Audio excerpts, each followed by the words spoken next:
Hi students, welcome to Bosco Campus Vision. This is Asha SP, Assistant Professor of PG Department of Commerce. So, let's look into another lecture, another problem relating to computation of income from other source. അപ്പോൾ ഞാൻ പറഞ്ഞത് മറക്കണ്ട, ഈ particular problem ചെയ്യുന്നതിന് മുമ്പ് income from other sourceന്റെ എല്ലാ provisions നിങ്ങൾ by heart ചെയ്തിരിക്കണം. So, നമുക്ക് ഇന്നത്തെ questionലോട്ട് പോവാം. നമ്മുടെ question ഇതാണ്. Mr. Babalal is a member of parliament from Tamil Nadu. During the previous year 2019-20, he had the following investments and incomes.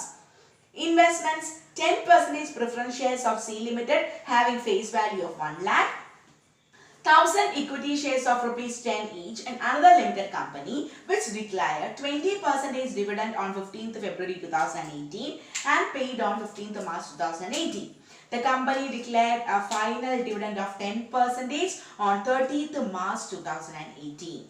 8% fixed deposit of 50,000 with SBI, interest is credited annually. 6% Government of India securities of rupees 20,000. Received 15,000 dividend from cooperative society. Received 12,000 interest on Tamil Nadu government securities. Bought 5,000 in crossword vessels. Received interest on tax-free listed debentures of our company 9,000. Salary as a member of parliament 40,000 per month and daily allowance of rupees 4 lakh for attending various sessions. He had taken a loan of 1 lakh at 9% to purchase Tamil Nadu government securities. Other expense ആണ്. Compute the income of Mr. Babalal for the assessment year 2020-21. So, നമുക്കപ്പോ problem ചെയ്യാം. ഇവിടെ first കേസില് അയാൾ പറയുന്നുണ്ട് the company declared a dividend of 10%.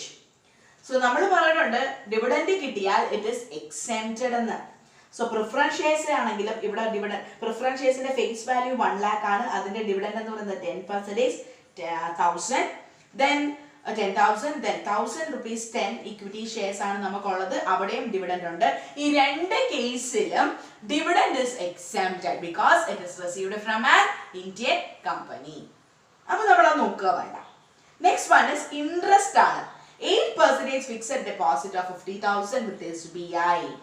Interest on fixed deposit, interest on securities അല്ല, interest on deposit, interest on bank deposit. നമുക്ക് amount percentage വന്നിരിക്കുന്നത് amount percentage എന്നാൽ നമ്മൾ ആ ഇൻട്രസ്റ്റ് വേണം കമ്പ്യൂട്ട് ചെയ്തെഴുതാൻ. ബിക്കോസ് ഇൻട്രസ്റ്റ് ആണ്, ഇൻട്രസ്റ്റ് ഓൺ ബാങ്ക് ഡെപ്പോസിറ്റ് ആണ് taxable ആണ്. അത് head income from other sources. Of 50,000 into 8% 4,000. Next one is interest on government securities 6% of 20,000. ഇവിടെ നമ്മൾ പറഞ്ഞായിരുന്നു എമൗണ്ട് പെർസെന്റേജ് തന്നാല് നമ്മൾ ഡയറക്റ്റ് ആയിട്ട് ആ എമൗണ്ട് ഇൻറ്റു പെർസെന്റേജ് എടുത്ത് ഔട്ടർ കോളത്തിൽ എഴുതിയാൽ മതി. ഇനി ഗ്രോസ് അപ്പ് ചെയ്യുന്നത് വേറൊരു കേസിലാണ് നമ്മൾ ഗ്രോസ് അപ്പ് ചെയ്യുന്നത്. Next one is dividend from A cooperative society is taxable under the income from other sources. Interest received on Tamil നാടു government securities amount is 12,000.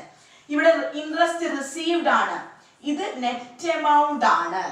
But നമ്മൾ ഇതിനെ ഗ്രോസ് അപ്പ് ചെയ്യണ്ട because there is no TDS on government securities. ഓർക്കുക, government സെക്യൂരിറ്റീസിന് നമ്മൾ interest അടയ്ക്കേണ്ട ആവശ്യമില്ല, TDS അടയ്ക്കേണ്ട ആവശ്യമില്ല. ആ മുഴുവൻ ഇൻട്രസ്റ്റും നമ്മുടെ കയ്യിൽ കിട്ടും 12,000. Are you clear? നമ്മൾ എന്തുകൊണ്ട് ഇവിടെ ഗ്രോസ് അപ്പ് ചെയ്തില്ല? ഇൻട്രസ്റ്റ് റിസീവ്ഡ് എന്ന് പറഞ്ഞാൽ ഇത് നെറ്റ് എമൗണ്ട് ആണ്, നമ്മൾ പഠിച്ചിട്ടുണ്ട്. So, ഇതിനെ ഗ്രോസ് അപ്പ് ചെയ്യുന്നില്ല എന്ന് പറഞ്ഞാല് because it is received from government for government securities. Then winnings from crossword puzzle, winnings from crossword puzzle ആണ്. ഇത് received അല്ല, ഇത് നെറ്റ് ഗ്രോസ് എമൗണ്ട് ആണ്. ഇവിടെ received winnings from crossword puzzle എന്ന് പറഞ്ഞാല് നമ്മൾ ആ എമൗണ്ട് into 100/100 minus 30 ചെയ്തേനെ. ഇവിടെ ഗ്രോസ് എമൗണ്ട് ആയതുകൊണ്ട് റിസീവ്ഡ് എന്നൊന്നും ഇല്ലാത്തത് കൊണ്ട് റിസീവ്ഡ് എന്ന് തന്നാലാണ് അതിനെ നമ്മൾ നെറ്റ് എമൗണ്ട് എന്ന് കൺസിഡർ ചെയ്യുന്നത്. നെറ്റ് എമൗണ്ട് തന്നാലാണ് നമ്മൾ അതിനെ എങ്ങോട്ട് കൺവേർട്ട് ചെയ്യുന്നത്? ഗ്രോസ് എമൗണ്ടിലോട്ട് കൺവേർട്ട് ചെയ്യുന്നത്. സോ ഇവിടെ ഗ്രോസ് എമൗണ്ട് ആണ് തന്നിരിക്കുന്നത്, that is rupees 5,000. Interest on tax free listed securities. So tax free securities ആണ്. Amount is 9,000. അങ്ങനെ ടാക്സ് ഫ്രീ സെക്യൂരിറ്റീസ് തന്നാൽ ദാറ്റ് മീൻസ് ഇൻട്രസ്റ്റ് റിസീവ്ഡ് ആണ്. അതിനെ നമ്മൾ എന്ത് ചെയ്യുക? ഇത് നെറ്റ് എമൗണ്ട് ആണ്, നമ്മൾ അതിനെ ഗ്രോസ് എമൗണ്ടിലോട്ട് കൺവേർട്ട് ചെയ്യുക. 9,000 into 100/90 that is 10,000. Are you clear?